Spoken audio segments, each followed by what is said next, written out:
Hello, என் பேர் ஜலால். நீங்கள் எல்லோரும் எப்படி இருக்கீங்க? இன்றைக்கி ஒரு நியூ லெசன் எடுப்போம். அந்த லெசன் எடுக்கிறதுக்கு முன்னால் நான் உங்கள்கிட்ட ஒன்று சொல்லிக்கிறேன். ஒரு சைனீஸ் சேயிங் இருக்குது.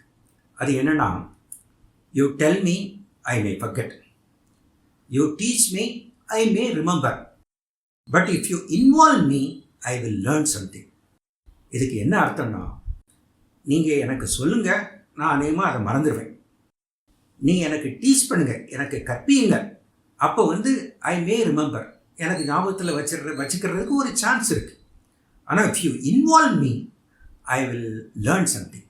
அதாவது என்னைய ஐக்கியப்படுத்துங்க, அப்போ நான் புதுசாக ஏதாவது கற்றுக்குருவேன், என்னுடைய அறிவு விருத்தியாகிறதுக்கு சான்ஸ் இருக்குது.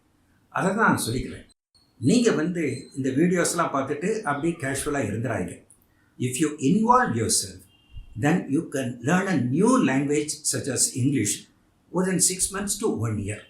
அதை தான் நான் சொல்கிறேன். நீங்கள் இன்வால்வ் ஆகி நீங்கள் பாருங்கள். Yes you can. ஒரு 10 வருஷத்துக்கு முன்னால் ஒபாமா, அவர் ஃபஸ்ட்டு எலெக்ஷன், ஒபாமானா president Obama, US president Obama, அவர் ஃபஸ்ட்டு எலெக்ஷன் விக்ட்ரி ஸ்பீச் கொடுக்குறாரு ஜனங்களுக்கு முன்னால். அப்போ எஸ் வி கேன் அப்படின்னு சொல்கிறார். ஜனங்கள் எல்லாம் சத்தம் போட்டு எஸ் வி கேன் அப்படின்னு சொல்கிறாங்க. இன்றைக்கி என்ன பார்க்க போகிறோம்னா, அந்த கேன் அப்படிங்கிறது ஒரு மாடல் வெர்ப். அந்த கேன், குட், மே, மைட் அப்படிங்கிற ஒரு 4 மாடல் வெர்பு இன்றைக்கி பார்ப்போம். மீதி உள்ள வேர்ப்ஸை மாடல் வேர்ப்ஸை இன்னொரு செஷனில் கூட பார்க்கணும். அதனால் இது கிராமர் நினச்சிட்டு பயந்துராதீங்க. இது நான் உங்களுக்கு ஈஸியாக சொல்லிக் கொடுக்கேன், உங்களுக்கு அநேகமாக விளங்கும்னு நினைக்கிறேன். You have to involve your self. அதை தான் நான் சொல்லிக்கிறேன். தேங்க்யூ. பாருங்கள்.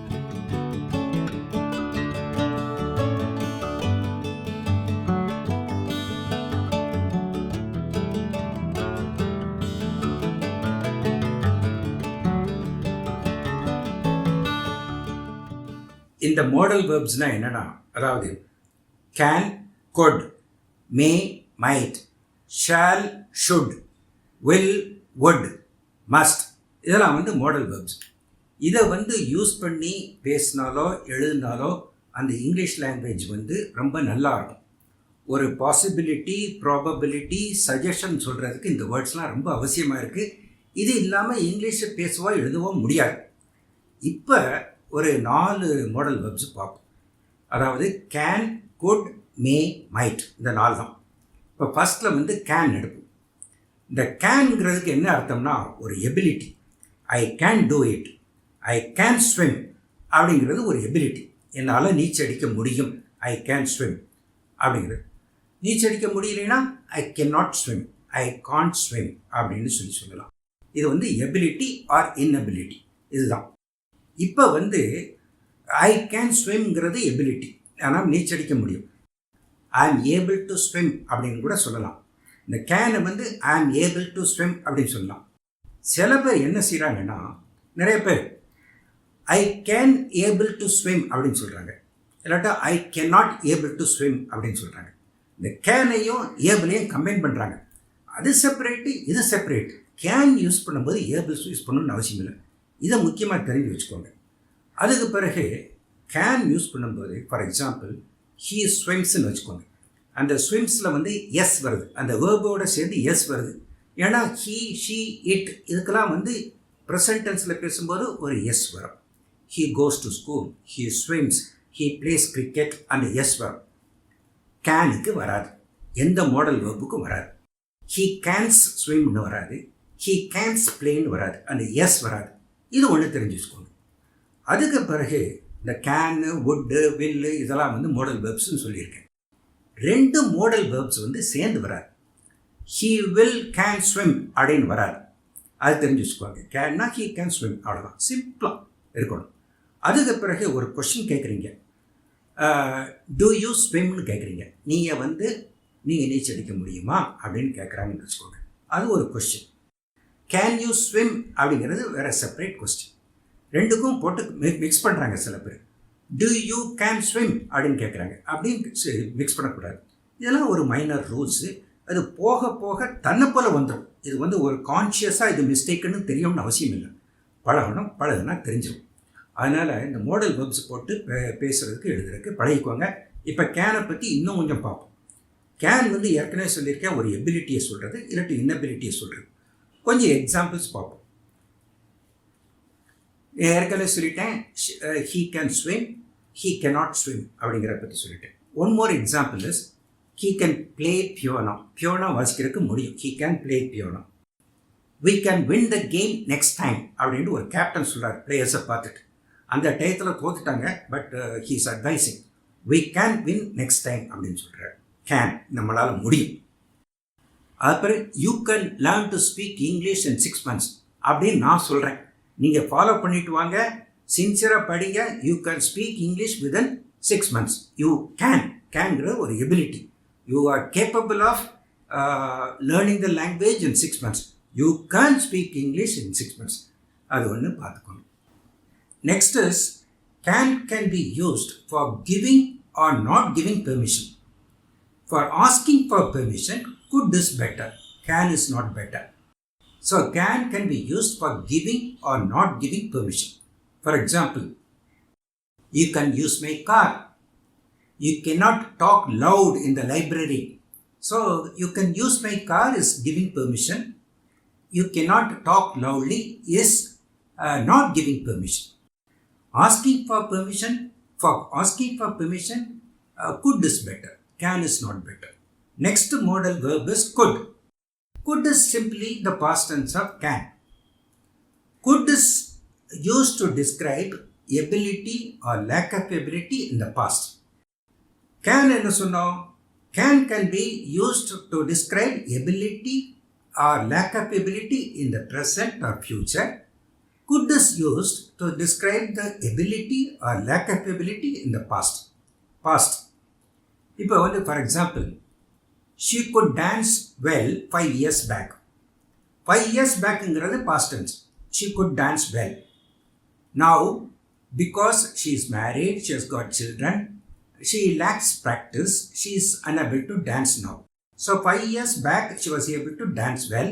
So we describe she could dance well 5 years back. இந்த மாடல் வெர்ப் குட்டை வந்து ஒரு பாசிபிலிட்டியை டிஸ்கிரைப் பண்ணுறது கூட யூஸ் பண்ணணும்.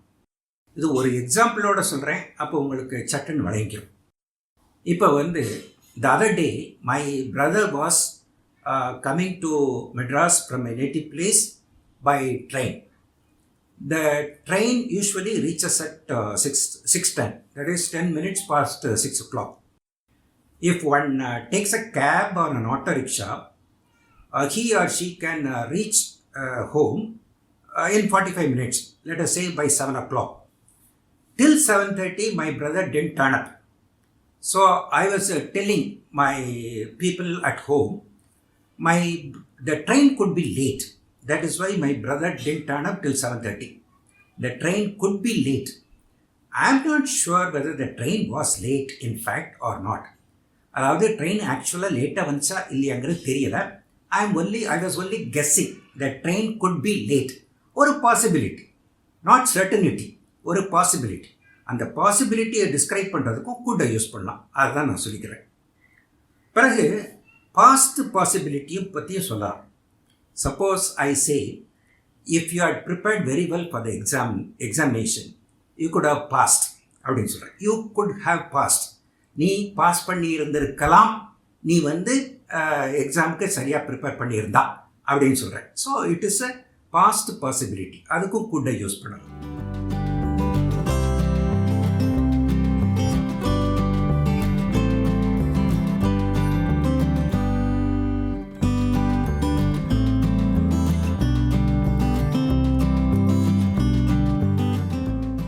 நெக்ஸ்ட்டு ஒரு ஜென்ரல் பாசிபிலிட்டிக்கு கூட இந்த வேர்டுகளை யூஸ் பண்ணலாம், இந்த மாடல் வேர்பு யூஸ் பண்ணலாம்.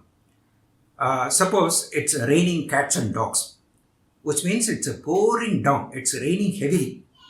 If you step out of the house, you will get wet and you can catch cold. You can catch cold ன்னு சொல்லலாம், or you could catch cold சொல்லலாம். இது வந்து ஜென்ரல் பாசிபிலிட்டி. அது வந்து எல்லாருக்கும் நடக்கக்கூடியது, அதனால ஜென்ரல் பாசிபிலிட்டி. அதுக்கும் யூஸ் பண்ணலாம். இப்போ making a request, could you lend your pen to me, or could I go out? சின்ன குழந்தை அம்மாட்ட கேட்குது, could I go out and play now அப்படின்னு கேட்குது. அதாவது போக முடியுமா? குட்டுங்கிறது ஒரு polite expression, polite way of requesting. அந்த கேனை விட குட்டு வந்து it's a better word while requesting. அதுதான் சொல்லிக்கிறேன். ஒரு ஃபோனில் எடுத்து பேசுகிறீங்க, பேசும்போது can I speak to Clara அப்படின்னு கேட்குறீங்க. அப்படி கேட்கலாம். இல்லாட்டா could I speak to Clara அப்படின்னு ரிக்வஸ்ட் பண்ணி கேட்கலாம். ஸோ கேன் குட் இல்லை, could is a better word while requesting. அதுக்கு பிறகு making a suggestion. So you and your friend go to a restaurant. அங்கே போன பிறகு ஃப்ரெண்டு கேட்குறார், what to you suggest we have for the lunch? What do you suggest we can have for lunch? We have for lunch அப்படின்னு கேட்குறாரு. கேட்ட உடனே நீங்கள் சொன்னேன், we could have some tandoori chicken அப்படின்னு சொன்னேன். we could have some tandoori chicken. we could have அப்போ வந்து ஒரு சஜஷன் மாதிரி இருக்குது. நம்ம வந்து தந்தூரி சிக்கன் சாப்பிடலாமே அப்படின்னு சொல்கிறீங்க. ஸோ இந்த சுச்சுவேஷனில் நீங்கள் வந்து குட்டை யூஸ் பண்ணலாம். இப்போ நெக்ஸ்ட் வந்து மேங்கிற வேர்டை, அதாவது மாடல் வேர்பை யூஸ் பண்ணுறது எப்படின்னு பார்ப்போம். மே வந்து யூஸ்வலாக பெர்மிஷன் கேட்கும்போது யூஸ் பண்ணுறதுக்கு ரொம்ப நல்ல வேர்டு. அது எப்படின்னா, மே ஐ யூஸ் யுவர் பென் அப்படின்னு கேட்க ரிக்வஸ்ட் பண்ணி கேட்குறீங்க. அதுபடி நீங்கள் ஒரு ஆஃபீஸில் இருக்கீங்க, ஒரு 5 மணி ஆகுது, மேனேஜர் இன்னும் உட்காந்துக்கிட்டு இருக்காரு, அவர்கிட்ட போய் பெர்மிஷன் கேட்டுட்டு நீங்கள் போகணும். மே ஐ லீவ் நவ் சார் அப்படின்னு கேட்குறீங்க. எஸ் யூ மே அப்படின்னு சொல்லுவார். அது வந்து பெர்மிஷன் கேட்குறதுக்கு ஒரு நல்ல வேர்டு, ரிக்வஸ்ட் பண்ணி கேட்குறதுக்கு. அது பிறகு it also can be used for strong possibility in the future. அதாவது இப்போ வந்து க்ளவுட் இருக்குது, it's a very cloudy sky. நீங்கள் கமெண்ட் பண்ணுறீங்க, இட் மே ரெயின் சூன் அப்படின்னு சொல்கிறீங்க. இட் மே ரெயின் சூன், அது வந்து ஒரு strong possibility. Next modal verb வந்து மைட் யூஸ் பண்ணலாம். A possibility in the present or future, அது வந்து but slightly weaker than may. It's a possibility. To express the possibility, you use the word might, but it's a slightly weaker than may. It might rain soon. அதே example தான். Cloudy ஸ்கையாக இருக்குது, நீங்கள் வந்து very ஸ்ட்ராங்காக சொல்லலை, it might rain soon அப்படின்னு சொல்கிறீங்க. It good rain soon அப்படின்னு கூட சொல்லலாம். ஆனால் may and might are more common than could. Could use பண்ணுறா கூட தப்பு இல்லை, ஏன்னா நேட்டிவ் ஸ்பீக்கர்ஸ் கூட அவங்க யூஸ் பண்ணுறாங்க. ஆனால் கரெக்ட் எக்ஸ்ப்ரெஷன் என்னென்னா, ஒரு it might rain, it may rain சொல்கிறது கரெக்ட் எக்ஸ்ப்ரெஷன். அதுக்கு பிறகு பாசிபிலிட்டி இன் த பாஸ்ட், அதுக்கு எப்படி சொல்லணும், he might miss the flight. அவள் வந்து இந்த ஃப்ளைட்டில் வரல, அப்போ வந்து என்ன அர்த்தம்னா, he might miss the flight, miss the flight. In this connection I want to give you few more examples of how to use could have, might have. இதை பாருங்கள், உங்களுக்கு நல்லா விளங்குறதுக்காண்டி தான் ஒரு 4 சென்டென்ஸ் அடிஷ்னலாக நான் சொல்கிறேன். I could have reach the airport on time if I had come via Mount Road. நான் மவுண்ட் ரோடு வழியாக வந்திருந்தால் I could have reach the airport on time. நான் வந்து ஏர்போர்ட்டுக்கு சரியான நேரத்தில் வந்திருப்பேன். இப்போ என்ன நிலைமைன்னா, ஏர்போர்ட்டுக்கு சரியான நேரத்துக்கு வரல, ஏன்னா மவுண்ட் ரோடு வழியாக வரல அப்படின்னு சொல்கிறதுக்கு தான். I might have failed in the exam if I had not prepared for it well. நான் எக்ஸாமில் ஃபெயிலாக இருந்திருப்பேன், ப்ரிப்பேர் பண்ணாமல் இருந்திருந்தா. She has not come yet, she might have miss the bus. She might have miss the bus, that is why she didn't come as yet. She has not come yet அப்படின்னு சொல்கிறது. அதுபோல் he could have travel by flight instead of by train to reach here. அதான் இந்த might have, good have, அதை use பண்ணி பழகிக்கோங்க. உங்களுக்கு நடைமுறையில் இது அடிக்கடி யூஸ் பண்ண வேண்டியது வரும், அதனால் இதை ஃபாலோ பண்ணிக்கோங்க. இனி அடுத்த மாடல் வெப்ஸை வந்து நெக்ஸ்ட்டு எபிசோடில் பார்க்கலாம். இந்த வீடியோ உங்களுக்கு எல்லாருக்கும் பிடிச்சிருக்கும்னு நினைக்கிறேன். அப்படி பிடிச்சிருந்துச்சுன்னா அந்த லைக் பட்டனை ப்ரெஸ் பண்ணுங்கள், அதாவது தம்ஸ் அப் பட்டனை ப்ரெஸ் பண்ணுங்கள்.